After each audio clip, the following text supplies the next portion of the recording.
Let's get started, though, in Surfside. New this morning, rescue workers are racing the clock there, searching through the rubble as Tropical Storm Elsa threatens to bring rain and wind to the region. The mayor of Miami-Dade County now says that 28 people are confirmed dead and 117 remain unaccounted for. NBC News political reporter Vaughn Hilliard joins us now. Vaughn, good morning. So let's talk first about how the demolition of the remaining part of the tower, we just saw that a couple nights ago, how has that impacted the search?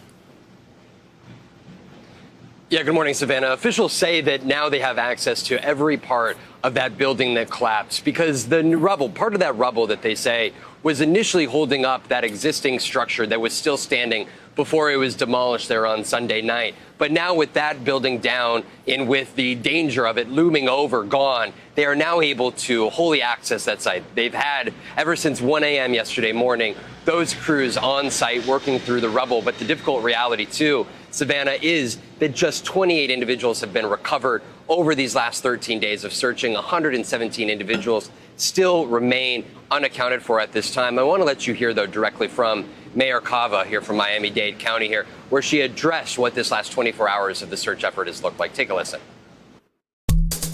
I'm in awe of the men and women of the USAR task force teams who've been continuing to brave dangerous and changing conditions. For 12 days, fire, smoke, and now wind and torrential rain. They are continuing the mission and the search of the collapse area. They've worked under this great difficulty, and they have pulled shifts to rotate because that's how much they want to be out there searching.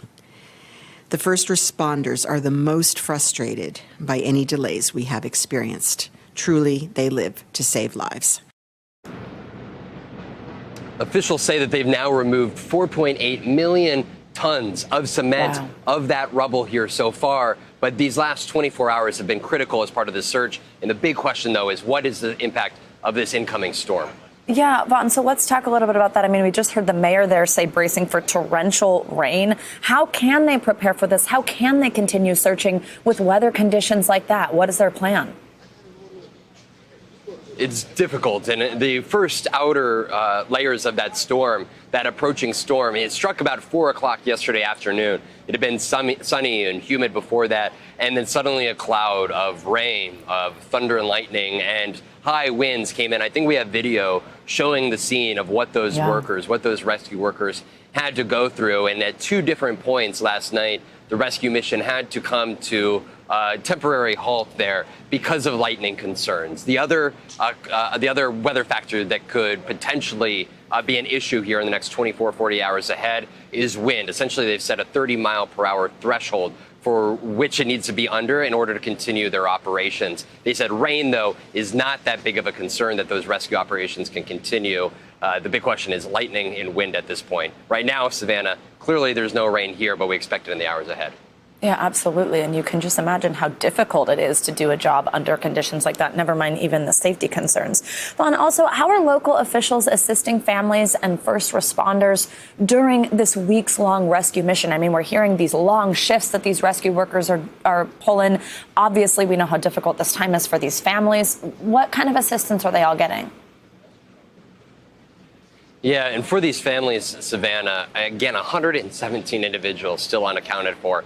28 individuals who have been pronounced deceased. We're talking about homes of family members. We are talking about insurance claims. The officials yesterday were kind of walking through the process in which FEMA is down here working with those families to help file those insurance claims. The big question is who is going to pay up for the damage, the deaths that were inflicted upon these families. I mean, obviously money can't begin to make up for the losses that this community has experienced. At the same time, there are family members who have lost their loved ones, who are reliant on those loved ones, and they are here to help them through. And again, there is that part of that condo complex where folks watched their livelihoods, their homes, their prized possessions be demolished. They're lucky to be surviving because they were in the complex that did not initially collapse. At the same time, they watched everything that they own go down. There was nothing recovered from their apartments before it was demolished. And for those families,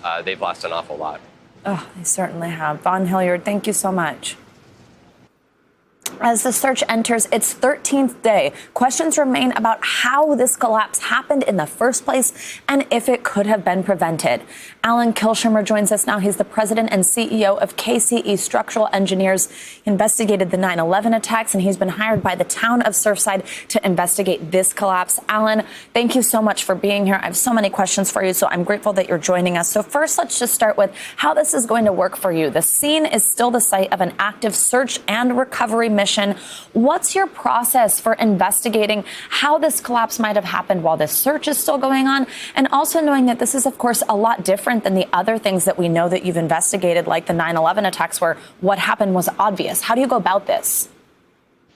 Well, given that we don't want to interfere with the rescue operation, starting on Friday when I got here, we have been looking at all the drawings that we can find at the building department, all the information people are sending us, looking at pretty much everything that we can get our hands on. And we are doing computer models, engineering computer models of the building based on the drawings. And we are looking at videos and photographs. And once we get the computer models done, then we will essentially plug in what we see from the videos and stuff that we've seen so far. When the rescue people are completed with their work, we're going to be going onto site to do materials testing and investigation of the below ground information that's there, and then once the Miami-Dade police are done their investigation of the materials that have been removed from the site, we will be searching through all that material. We'll be taking samples of that material and have it tested for various kinds of things that we're looking at to understand what the materials were. And then you plug all that information back into the computer models to see how that impacts what happened. What we are looking for is a trigger, because all the buildings, we've designed buildings for almost 60 years. When you design a building, there are mistakes. When you make mistakes, there's no way out of that. And when they build a building, they don't build exactly what's on the drawings. So we plug all those things in, but those typically are not the trigger. Those things have been there since the building was built. Something started this. It's like at the Pentagon, the World Trade and stuff like that. We knew what started it there, but we don't know what started it here. So we have a list of about 20 or 30 or 40 things that we think could be triggers. And as we're going along, we're eliminating them or reducing the possibility of them impacting it. And then as we do the materials testing and the computer modeling, we will get it down to some number. I doubt that it'll be a single source, but you never know.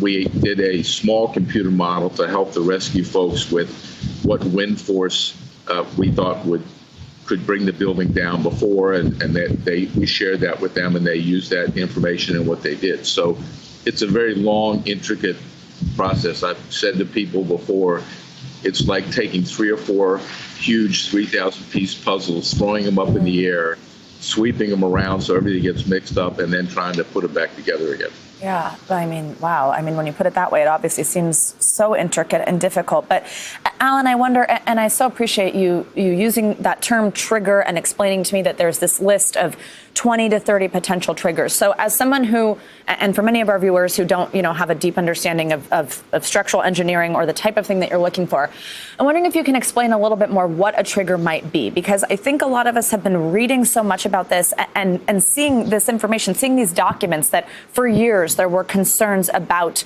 the makeup of the building, that just days before this happened, someone was there to look at the pool and took pictures of deteriorating concrete. And as somebody, again, with not a deep understanding of structural engineering, you hear that the base of the building where the pool is had deteriorating concrete, and you're kind of like, well, that does seem like a major concern. Is that type of thing a trigger? And when you have something like that, when you have information like that, I'm sure these are the pictures and documents that you've, of course, taken a look at. Is there going to be more of a smoking gun than something like that here? I don't believe, for instance, the deterioration of the pool that I saw, because I remember there's another building here, the north building, that is similar to this building. So I'm able to go into the north building and see similar things that have not fallen down. and in not terrible condition. But that pool photograph is far distant and had nothing to do with the collapse of this building. I am sure of that. The issue is the trigger is, I guess the best way to put it is if I'm standing up and I'm kind of teeter-tottering around because I'm old and feeble, I didn't fall down. But if somebody pulls a rug out from underneath me, then I'm going to fall down, right? I wasn't falling down before, but then somebody pulled the rug, and that's the trigger, essentially, that made me fall down. That's the best way to describe it, I think. Yeah, absolutely. Yeah. Alan, that's so helpful in understanding as we all wonder how something like this could have happened and what we are going to find here. So thank you so much. Thank you for taking the time to join us. Great. Thank you. As we mentioned earlier, Tropical Storm Elsa is barreling toward the west coast of Florida after claiming 3 lives in the Caribbean.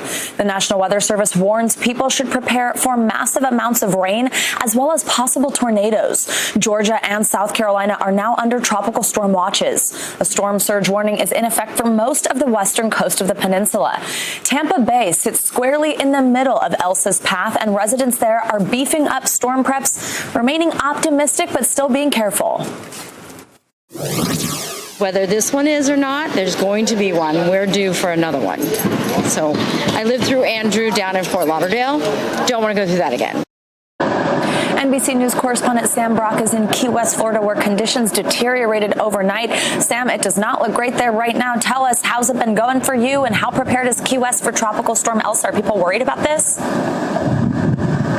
Savannah, good morning. I don't think there's a high level of concern simply because they've gone through this so many times, but we're getting hit pretty good right now. Wind speeds are sustained between 25 and 30 miles an hour, but Savannah, overnight, there was a 62-mile-an-hour wind gust in Key West, so certainly the potential is there. As you look around me right now, the Florida Straits, and this is south over my shoulder, are starting to kick up. We're seeing some pretty good surf coming over the wall here.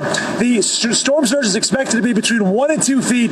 We're expecting 2 to 4 inches of rain. The port closed down temporarily. All flights, Savannah, as you would imagine, on and off of this key are gone and canceled right now, at least through 10 o'clock this morning.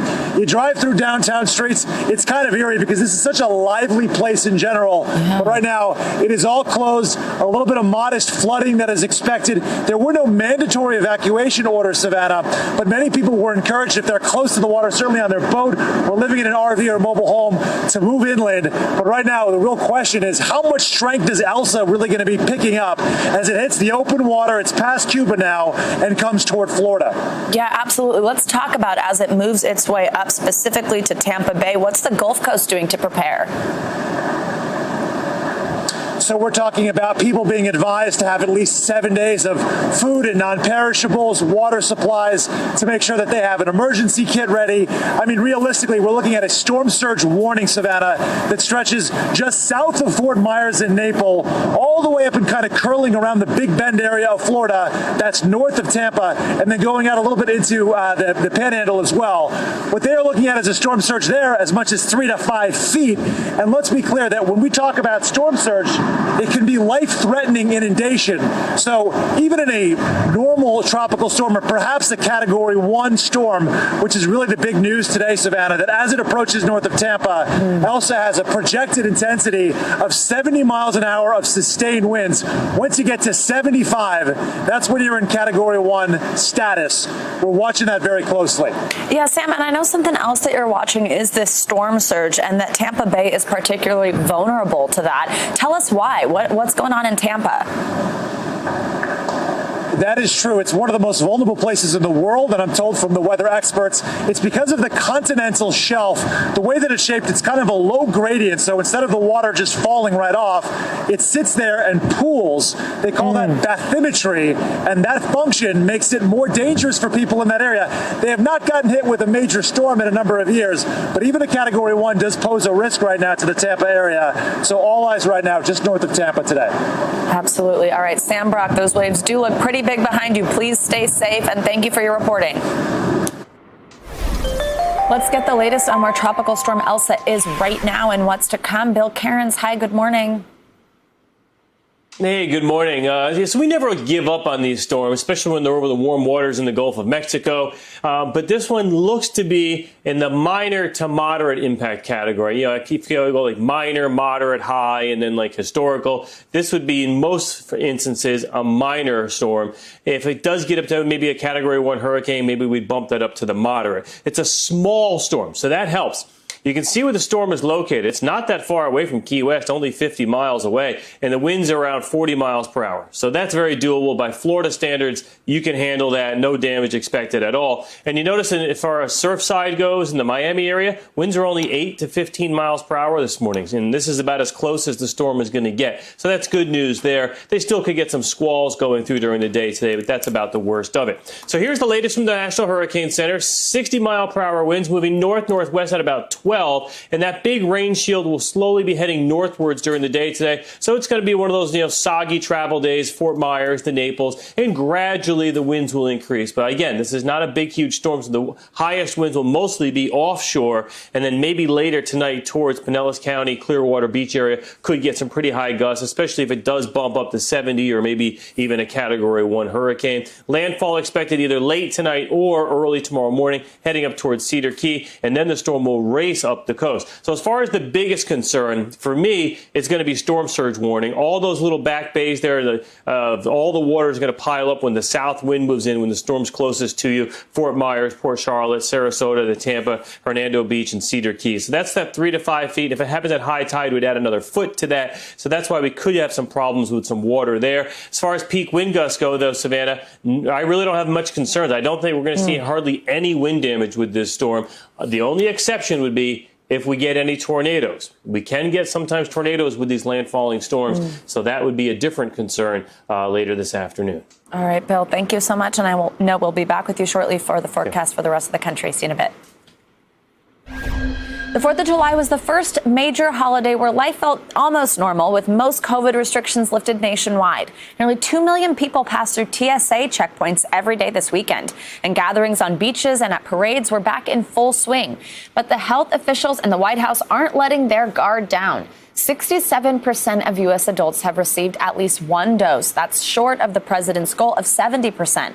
The rapidly spreading Delta variant is renewing efforts to get more shots in arms to avoid a major surge in cases. NBC News Now correspondent Dasha Burns is following the latest COVID headlines this morning. Dasha, good morning. So we've, of course, talked quite a bit about outreach and programs to get people who've been on the fence about the vaccine to go ahead and get the shot, like bringing the shot to places where they're going to be anyway, commuter hubs, things like that. So tell us about this latest push to vaccinate more Americans.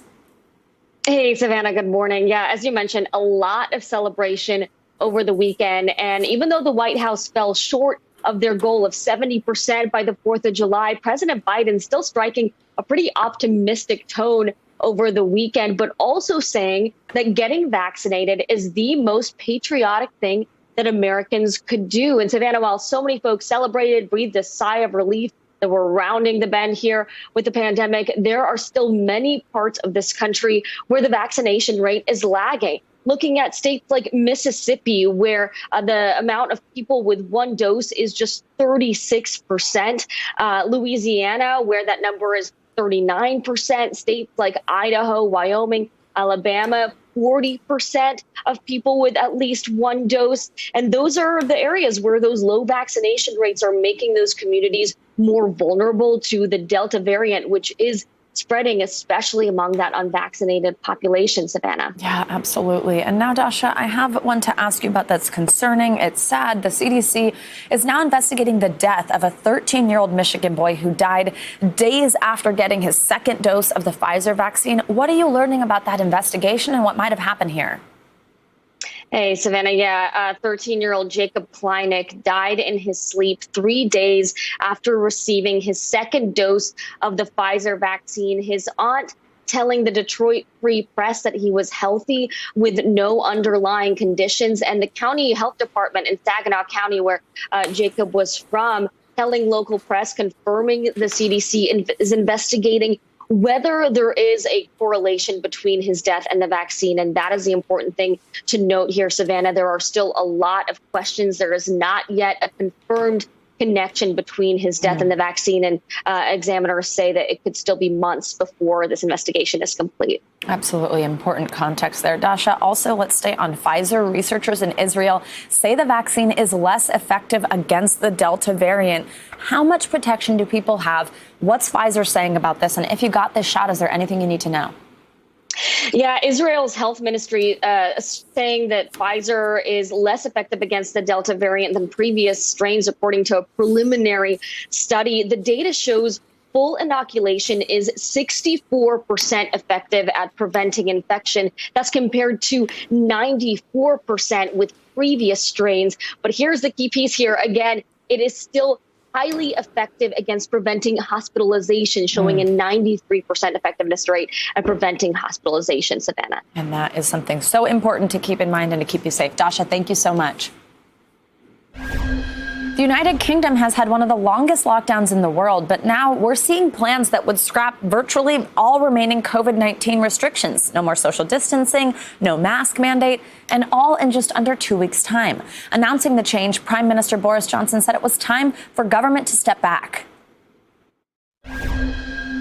We must be honest with ourselves that if we can't reopen our society in the next few weeks, when we will be helped by the arrival of summer and by the school holidays, then we must ask ourselves, when will we be able to return to normal?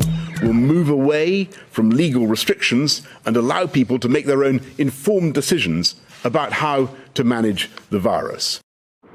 NBC News correspondent Ali Arouzi joins us now from London. Ali, good morning. So a big step for the UK if these measures are approved. Tell us more about the government's plans and why now? Why is this the time after they've had such a long lockdown? Good morning, Savannah. That's right. It's the final decision will be made next week on the last phase of a very ambitious roadmap to lift all restrictions on COVID-19, pretty much all restrictions. Look, the country, as you mentioned, has been under very draconian measures for a year and a half almost now. And now they're going to the total opposite and opening up the country almost completely. There'll be no limit on social contact. Groups of any number of people can gather indoors or outdoors together. There'll be no more social distancing. You don't have to keep 6 feet apart from anyone other than very specific places like the airport. All businesses will now be allowed to open, including nightclubs. There'll be no capacities at large events like sporting venues. So it's a big open up. Yeah, absolutely. And as we've seen, though, cases are rising in the UK due to the Delta variant, much like they are here in the U.S. Do you think that could mean the government will reimpose some rules if things get worse as they open up? Well, look, Savannah, Boris Johnson is taking the country into uncharted territory. Nobody else has lifted these sort of restrictions anywhere else in the world, especially as the highly contagious Delta variant is so prevalent. So he's taking a big gamble and he's betting on the UK's rapid vaccine rollout program to offer broad protection to a lot of people. And it's been very effective. 86% of adults have received one shot. 64% of adults have received 2 shots. So he's betting on that to offer a lot of protection and not put a lot of strain on the NHS system. But if it doesn't work, he said that he would reluctantly have to reintroduce measures, something he doesn't want to do. And if he does have to do that, it'll probably show that he jumped the gun by removing all of these restrictions, and it will be an embarrassing U-turn for him. Already the leader of the Labour opposition party has said that the moves Boris Johnson is making are reckless, but only time will tell whether he's made the right decision or not. He's also betting on the summer months to afford a bit of cushioning because the schools will be closed and people will gather outdoors more than indoors. All right. Ali, thank you so much. Let's now get a check on your morning news now weather around the rest of the country. Bill Cairns is back as promised. Hey there. Hey, so let's talk about what's going to happen with Elsa after Florida, because it's going to have a lot of impacts going up the coast. So as we go through the landfall, that's going to be sometime either late Tuesday into early Wednesday morning. And then as we go throughout Wednesday, the storm will move up through Georgia. And then by the time we get to Thursday morning, it's heading up through the Carolinas. By Thursday afternoon and evening, some of that's through the mid-Atlantic region. And again, it's not going to be such winds, but there will be some periods of very heavy rain. Obviously, with any landfalling tropical system, you worry about flooding. But Florida has sandy soil, so I don't think it's going to be too bad. But then that rainfall will be heavy up through the Carolinas, into North Carolina. And then there's a lot of moisture that's going to be available with thunderstorms and Elsa, a combination of the two separate systems combining for a heavy rain event into the Northeast. So for today, we are concerned with the chance of tornadoes in areas of central Florida and in southwest Florida during the day today. If we're going to get a lot of damage from this storm, it would likely be from any tornadoes that spawn. Hopefully they won't, but that's a possibility. And then also in the Northeast today, we're expecting some strong storms. 36 million people at risk, including the New York City area, Hartford, Boston, Providence, Albany, New York, to Binghamton, Scranton.